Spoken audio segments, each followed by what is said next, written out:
అందరికీ welcome to Eshwari lucky vlogs. Today recipe veg fried rice. పిల్లలు పెద్దలు అందరూ ఇష్టపడేలాగా ఎటువంటి సాసెస్ అవి వాడకుండా హెల్తీగా చేసుకొని వెజ్ ఫ్రైడ్ రైస్ ఎలా చేసుకోవాలో చూసేద్దాం రండి. ఫస్ట్ కడాయి పెట్టుకొని అందులో ఆయిల్ వేసుకొని వెల్లుల్లి రెబ్బలు అలాగే కరివేపాకు వేసి బాగా వేయించుకోవాలి. పచ్చిమిర్చి యాడ్ చేయడం లేదు, పిల్లలు తింటారు కాబట్టి.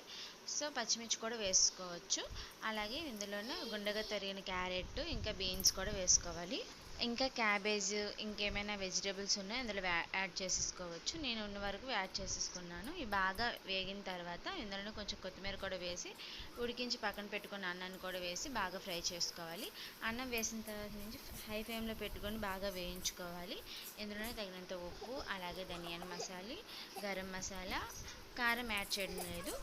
స్పైసీనెస్ కోసం కారం యాడ్ చేసుకోవచ్చు. అంతేనండి, బాగా వేయించుకొని వేడివేడిగా వెజ్ ఫ్రైడ్ రైస్ సర్వ్ చేసుకోవడమే. Thanks for watching. ప్లీజ్